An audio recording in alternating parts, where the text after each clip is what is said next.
Good morning everyone. बच्चों, आपकी ये समर वेकेशन कंप्लीट हो चुकी हैं और आपने उम्मीद करती हूँ कि आपने बहुत अच्छे से एंजॉय किया होगा छुट्टियों को। तो अब चलते हैं उसी रूटीन की और अपना सिलेबस कंप्लीट करते हैं। ठीक है, तो इससे पहले हमने गद्य खंड में क्षितिज गद्य खंड के 2 चैप्टर हमने कंप्लीट कर लिए हैं। एक पहला था बैलों की कथा और दूसरा चैप्टर था लहसा की ओर। आज का जो हमारा टॉपिक है वो है सांवले सपनों की याद, जिनके लेखक हैं जाबिर हुसैन जी। ठीक है, तो पाठ को पढ़ने से पहले हम थोड़ा सा जाबिर हुसैन जी के बारे में कुछ जान लेते हैं कि इन्होंने किस तरह की कहानियां लिखी हैं, कौन कौन सी कहानियां लिखी हैं। तो इनका थोड़ा संक्षिप्त में आपको परिचय दे देती हूँ। जाबिर हुसैन का जन्म 1945 में गांव नौनही राजगीर जिला नालंदा बिहार में हुआ था। ठीक है, तो इनका जन्म जो है बिहार में हुआ था। वे अंग्रेजी और साहित्य के प्राध्यापक रहे। उन्होंने अंग्रेजी और हिंदी ये दोनों साहित्य के अध्यापक रहे और वे 1977 में बिहार विधानसभा के सदस्य भी निर्वाचित हुए और जब वे वहां से जीते तो निर्वाचित होने के बाद वे वहां के मंत्री बने। 1995 से बिहार विधान परिषद के सभापति हैं। ठीक है, आज जो वर्तमान में ये क्या है, विधान परिषद के सभापति। तो इन्होंने जो है जाबिर हुसैन जी ने इनको हिंदी, अंग्रेजी और उर्दू इन तीनों भाषाओं में इनकी बहुत मजबूत पकड़ थी। इन्होंने जो भी अपनी रचनाएं की हैं वो इन तीनों भाषाओं में बहुत सटीक तरीके से की है। तो इनकी जो हिंदी में जो उनकी प्रमुख रचनाएं हैं वो है जो आगे है। ठीक है, डोला बीबी का मजार, अतीत का चेहरा, लौंगा, एक नदी रेत भरी, ये जो है इनकी प्रमुख हिंदी की रचनाएं हैं। तो आप इसको अगर आप सर्च करेंगे तो आपको इनकी और भी रचनाओं के बारे में जानकारी मिलेगी। तो आप कोशिश करना कि अगर जिस समय आपको फ्री टाइम हो तो आप इनकी रचनाओं को सर्च करें। बहुत ही इन्होंने सुंदर तरीके से किसी भी जो कहानी है उसका वर्णन, इन्होंने किसी भी चीज का, घटना का वर्णन बहुत उसकी एक एक बारीकी को उन्होंने अपने कहानी के माध्यम से बताया है। तो सांवले सपनों की याद, जो हमारा आज का चैप्टर है सांवले सपनों की याद, भी इन्होंने एक जो हमारे पक्षी विज्ञानी सालिम अली थे, बहुत प्रसिद्ध पक्षी विज्ञानी थे जो पक्षियों के ऊपर ही रिसर्च करते थे, उनकी खोज करते थे, पक्षियों के बारे में जानना कि ये किस तरह से रहते हैं, इनका जीवन कैसा होता है, ये बोलना चालना किस तरह से करते हैं। तो वे एक प्रसिद्ध विज्ञानी थे सालिम अली। तो उनकी मृत्यु के तुरंत बाद डायरी शैली में लिखा गया संस्मरण है। तो इन्होंने जब उनकी मृत्यु हुई उसके बाद उन्होंने इस संस्मरण को कहानी के माध्यम से बताया।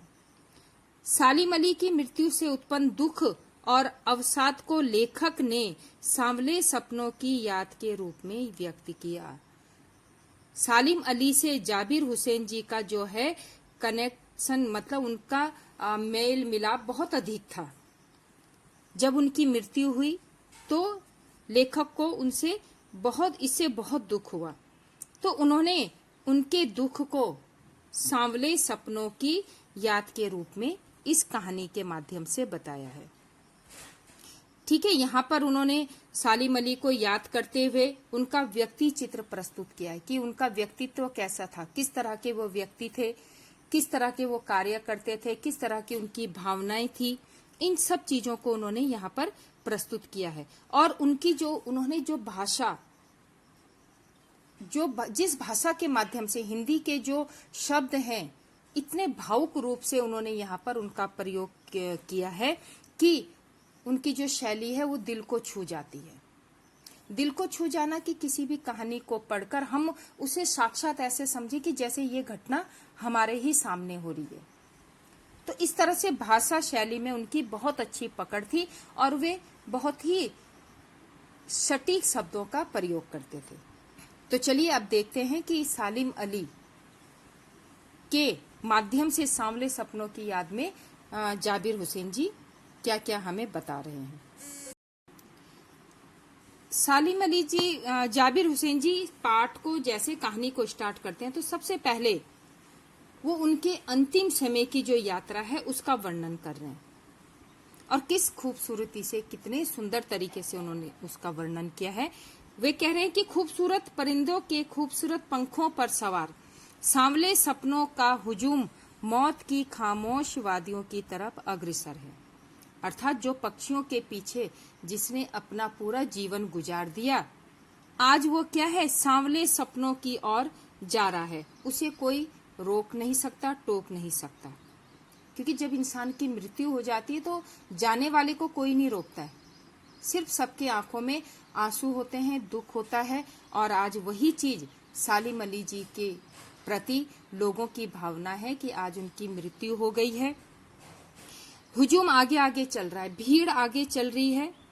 सालिम अली अपने कंधों पर सैलानियों की तरह एक अंतहीन सफर का बोझ उठाए, लेकिन यह सफर पिछले तमाम सफरों से भिन्न था।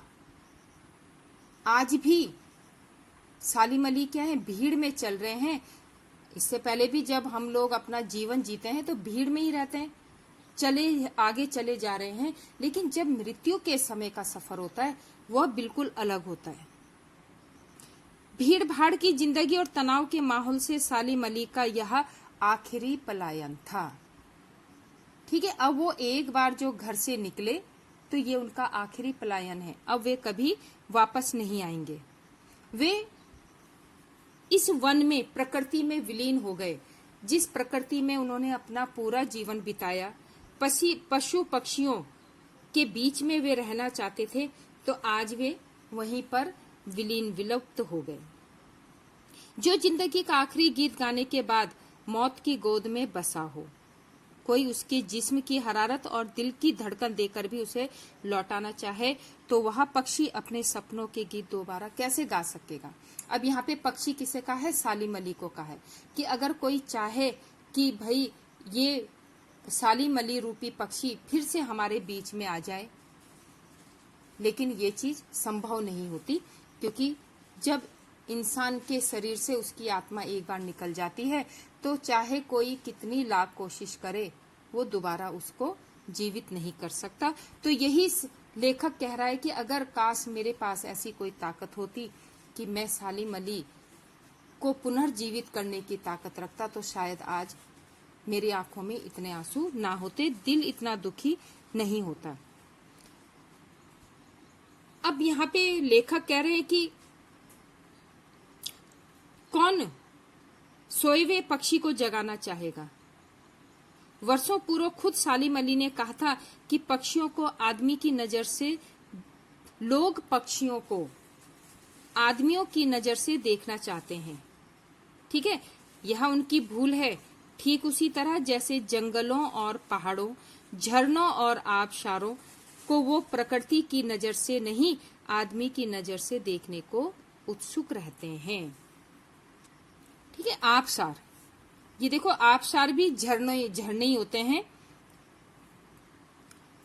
निर्झर झरना, आबशार भी झरने को कहते हैं। तो अपनी इस कहानी में उन्होंने, अपनी कहानियों में, अपने संस्मरण में उर्दू शब्दों का भी बहुत प्रयोग किया है। ठीक है, कोई आदमी अपने कानों से पक्षियों की आवाज का मधुर संगीत सुनकर अपने भीतर रोमांच का सोता फूटता महसूस कर सकता है। जिसे भला कोई आदमी,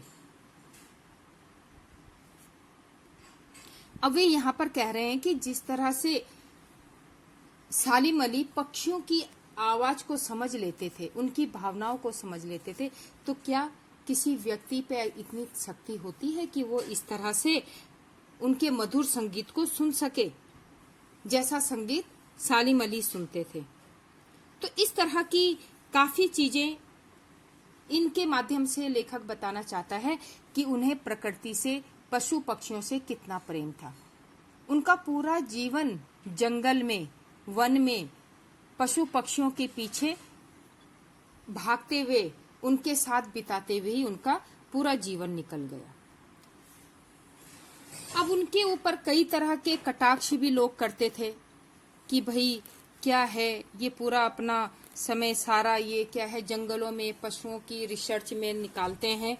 तो कई तरह के उनको लोगों की बातों का जवाब भी देना पड़ता था। अब यहाँ पर लेखक कह रहे हैं कि जैसे हम इतिहास पढ़ते हैं, ठीक है, जैसे हम कृष्ण के बारे में पढ़ते हैं कि कृष्ण ने वृंदावन में रासलीला रची थी। तो ये क्या किसी ने देखा था उनको कि कब उन्होंने रासलीला रची, कब उन्होंने माखन की मटकियां फोड़ी, ठीक है। लेकिन अगर हम वृंदावन में जाएं और हमें पता है कि वहां पर यमुना नदी है जिसके किनारे बैठ के पेड़ के नीचे बैठ के वो क्या बांसुरी बजाते थे, श्री कृष्ण बांसुरी बजाते थे। तो हम इसी चीज को लेके वृंदावन, अगर हमारे मन में वृंदावन जाने का ख्याल आए तो हमारे सामने किसका चित्र उभरेगा? श्री कृष्ण का। हम वृंदावन को उन्हीं के नाम से पहचानते हैं। तो जैसे ही हम कभी वृंदावन गए तो हमें वो सब चीजें याद आ जाएंगी जो श्री कृष्ण के समय में होती थी। ऐसा लगेगा कि जैसे श्री कृष्ण नदी के किनारे बैठ के बांसुरी बजा रहे हैं, गोपियों को परेशान कर रहे हैं, और ऐसा लगेगा कि जैसे पूरी वाटिका, पूरा वन, पूरा माहौल उनकी बांसुरी से संगीतमय हो गया हो। तो ये सब क्या होता है कि जो हमने पढ़ा है उसी के माध्यम से हम उस चीज को सोचते हैं। अब इसी चीज को देखने के लिए एक नजर कमजोर काया वाले उस व्यक्ति पर डाली जाए जिसे हम सालिम अली के नाम से जानते हैं। अब इसी तरह हम, जैसे हमने कृष्ण के बारे में पढ़ा, उसी तरह हम आज सालिम अली जी के बारे में भी जानेंगे। उम्र की सती तक पहुंचने में थोड़े ही दिन बचे थे। उम्र की सती मतलब 100 वर्ष पूरे होने में कुछ ही दिन बचे थे, लेकिन तब तक उन्हें कौन सी बीमारी हो गई? उन्हें कैंसर हो गया, और वही कैंसर उनकी मौत का कारण बना था। लेकिन जब उनको इतनी भयंकर बीमारी थी, लेकिन उस बीमारी ने भी उनका जोश और उत्साह कम नहीं किया। उनकी आंखों से उनकी रोशनी बिल्कुल कम नहीं हुई, और वे पूरे बीमारी के दौरान भी पक्षियों की तलाश और उनकी सुरक्षा करने में ही अपना जीवन समर्पित करते थे। वो हमेशा पक्षियों के बारे में सोचते थे कि जिस तरह से एक इंसान को एक महफूज जगह चाहिए, उसी तरह इन पक्षियों को भी एक ऐसी महफूज जगह चाहिए जहां पर ये स्वतंत्र रह सकें। तो सालिम अली जो है अंतिम समय तक अपने कंधे में दूरबीन लटकाए रहते थे। 100 वर्ष की उम्र में भी पूरे होने को कुछ ही टाइम बचा था, और कैंसर जैसी बीमारी से वे जूझ रहे थे, लेकिन उनका जोश, पक्षियों के प्रति प्रेम और उत्साह कम नहीं हुआ था। उन्हें वर्ड वॉचर के नाम से जाना जाता था, और ऐसा वर्ड वॉचर शायद ही आज तक कोई हुआ होगा, लेखक ने कहा है। ठीक है, ठीक है। बर्ड वॉचर मतलब जो पक्षियों के परिवेश का अध्ययन करना कि पक्षी किस तरह से रहते हैं, पक्षी किस तरह से बोलते हैं, किस तरह से वो अपनी दिनचर्या को काटते हैं। तो ये सब काम किसका रहता है? बर्ड वॉचर का रहता है। लेकिन लेखक कहता है कि शायद ऐसा बर्ड वॉचर आज तक कोई नहीं होगा जैसे सालिम अली थे। अब उनका पक्षियों से इतना प्रेम क्यों हुआ? तो इसके पीछे भी एक कहानी थी। वे बताते हैं कि आज से जब वे बहुत छोटे थे, उस समय उन्होंने एक गौरैया को मारा था। ये बातें कहाँ से पता चली? उनकी जो ठीक है, तो वो जब वे बहुत छोटे थे, बचपन में उन्हें एक जैसे माँ बाप बच्चों को खिलौने लाके देते हैं, तो उसी तरह से उनको भी एक एयरगन मिली, और उन्होंने वो एयरगन से जब एक उनकी छत में रहने वाली नीले कंठ की गौरैया घायल हुई तो वहां से उनके जीवन का ही रुख बदल गया। उसके बाद उन्होंने ये देखा कि जब किसी इंसान को चोट लगती है तो उसे कितना दर्द होता है, उसको लोग हॉस्पिटल ले जाने के लिए इधर उधर भागते हैं, तो क्या इन पशु पक्षियों का कोई नहीं है? कोई भी इनको आके मार जाए, क्या इनको दर्द नहीं होता है? तो जब उन्होंने उस गौरैया का दर्द देखा तो उसके बाद से उन्होंने उसी क्षण से ये प्रण ले लिया था कि वो अपना जीवन इन्हीं पशु पक्षियों की सुरक्षा में अर्पण कर देंगे।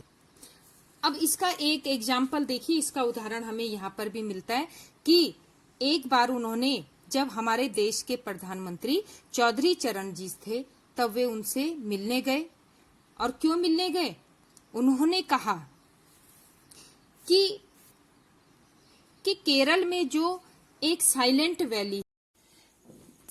वैली है जिसमें कई पशु पक्षी, वृक्षों में पशु पक्षी अपना घर बना के रहते थे, वहां पर जो रेगिस्तान की हवा है उस गर्मी से वो साइलेंट वैली बंजर होने के कगार पर आ रही थी।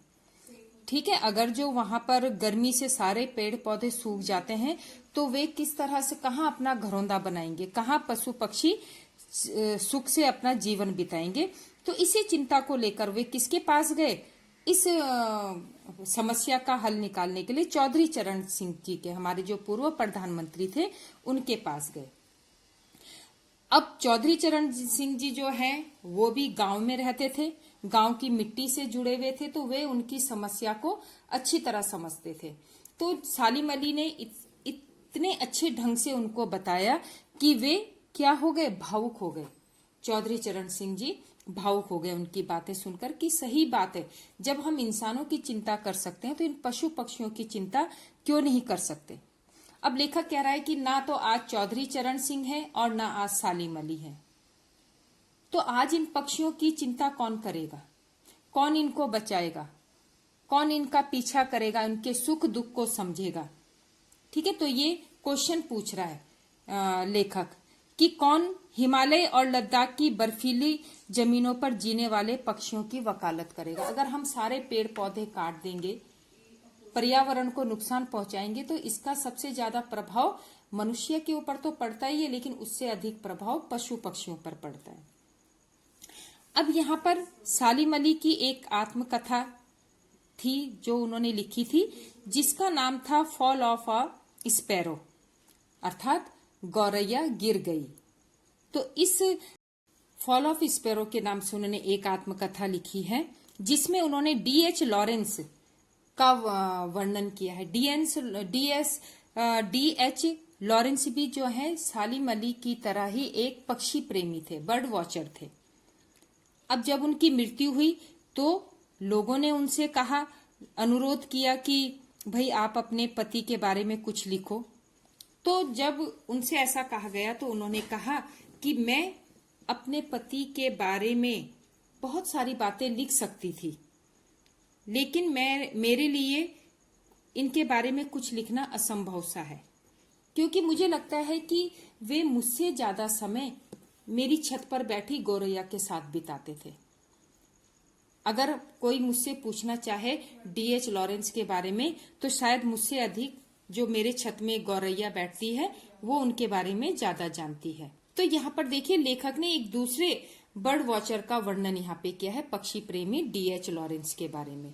तो इस तरह से सालिम अली ने हमेशा जटिल पक्षियों की, जैसे हम किसी पक्षी के बारे में नहीं जान सकते, उसी तरह हम आज तक सालिम अली को भी नहीं पहचान पाए। वे हम लोगों के लिए एक पहेली बनकर रह गए। उनके मन में क्या था, किस तरह से वो जीवन बिताते थे, किस तरह से वो पक्षियों के बीच रहना चाहते थे, ये सब एक पहेली बनकर ही रह गया। आज सालिम अली प्रकृति की दुनिया में टापू बनने की बजाय अथाह सागर बन के उभरे हैं। जो लोग उनके भ्रमणशील स्वभाव से, उनकी यायावरी से परिचित हैं, मतलब पक्षियों के प्रति उनकी जो जागरूकता थी, ठीक है, उनका जो प्रेम था, उससे सब परिचित हैं। आज पक्षियों के सुराग में ही निकले हैं। वे आज भी क्या है, जब वे उनकी मृत्यु हुई तो उनके गले में दूरबीन लटकी हुई थी। ऐसा लग रहा था कि वे अंतिम यात्रा के लिए नहीं जा रहे हैं, वे फिर पक्षियों की खोज के लिए निकल गए और ऐसा लगता है कि वो फिर वापस लौट कर आएंगे। तो बच्चों यहाँ पर सालिम अली का जो है जाबिर हुसैन ने बहुत अच्छे से ये वर्णन किया है। तो ये चैप्टर आपको अच्छी तरह से बता दिया गया है, तो आपको ये समझ आ गया होगा। इसमें जो मैं वर्कशीट में क्वेश्चन आंसर दूंगी वो आप इनको कंप्लीट करोगे। Thank you.